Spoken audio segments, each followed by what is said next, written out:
Alors comment marche une connexion TCP? Alors pour pouvoir démarrer une connexion, il faut d'abord établir une connexion. Alors dans l'établissement de connexion, il y a le client et le serveur. Le serveur, lui, est dit à ouverture passive. Un programme serveur, ce qu'il fait, c'est simplement attendre sur un numéro de port donné qu'un client le contacte. Le client, lui, est dit à ouverture active. C'est lui qui prend l'initiative d'aller contacter l'application distante pour s'y connecter. Lors de l'établissement d'un client-serveur, le client doit connaître l'adresse IP où se trouve le serveur, mais doit également connaître à quel port destination il doit s'adresser pour contacter ce serveur. Alors comment se passe cet établissement de connexion? En supposant que le serveur tourne sur le port B, le client va ouvrir un port, en général un port disponible se trouvant au-dessus de 1024 et va envoyer une demande de connexion à l'aide du code SYN et contenant un numéro de séquence tiré aléatoirement. Lorsque ce serveur reçoit ce segment SYN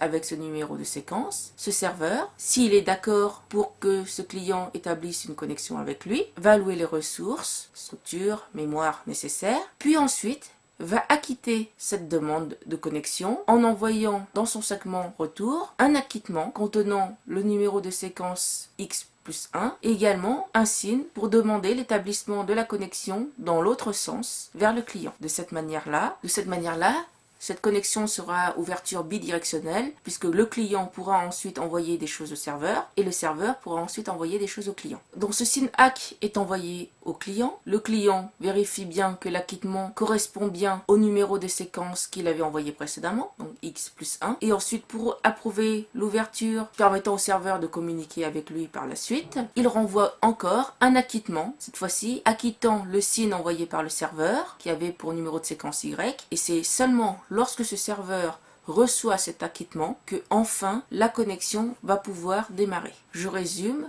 L'établissement d'une connexion TCP entre un client et un serveur se fait en 3 phases. Le client envoie un SYN, le serveur renvoie un SYN ACK et le client renvoie un ACK. Alors une fois qu'il y a ça, la connexion peut démarrer.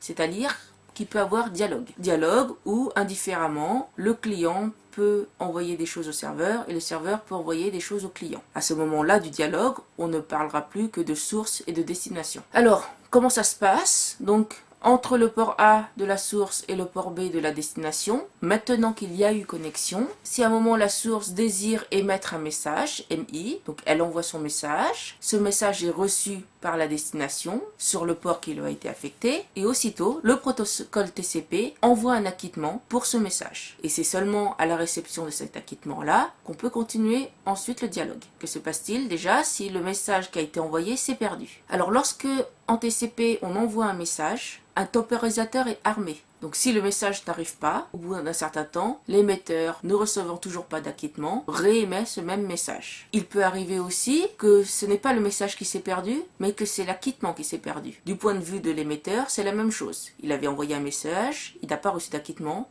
il renvoie ce même message au bout de ce temps écoulé. Pour la destination, tant pis, il recevra le même message, c'est ensuite à lui de s'apercevoir qu'il s'agit du même message et d'en supprimer un. Donc pour tout segment émis, TCP s'attend à recevoir un acquittement. S'il n'est pas acquitté au bout d'un certain temps, le segment est considéré comme perdu et est retransmis. Dans la trame TCP que l'on avait étudiée précédemment, dans le champ sec, c'est là où on va écrire ce numéro de séquence qui correspond au premier octet du segment. Et dans le champ ACK, on écrira le prochain numéro de séquence attendu par l'émetteur de l'acquittement. Donc voici un exemple. Vous voyez ici un émetteur, un destinataire. J'ai ces 3 segments TCP à envoyer, donc chacun de 1000 octets. Donc le numéro de séquence 1 pour le premier, 1001 pour le deuxième, 2001 pour le troisième. J'envoie le premier segment de séquence 1, j'acquitte en disant j'attends maintenant le 1001, recevant cet acquittement 1001 qui permet d'acquitter les 1000 octets de cette première séquence, on envoie ensuite la séquence 1001 et de la même manière, si tout s'est bien passé, on acquitte 2001 pour dire j'ai bien reçu les 1000 octets suivant la séquence 1001 et on envoie ensuite la séquence 2001. Pour chaque séquence envoyée, il y a bien sûr les en-têtes, Ethernet, IP, TCP qui précèdent. Grâce à ces acquittements, cela permet de garantir une fiabilité. Malheureusement, cela tend à ralentir énormément le dialogue, puisque lorsque A envoie un paquet à B,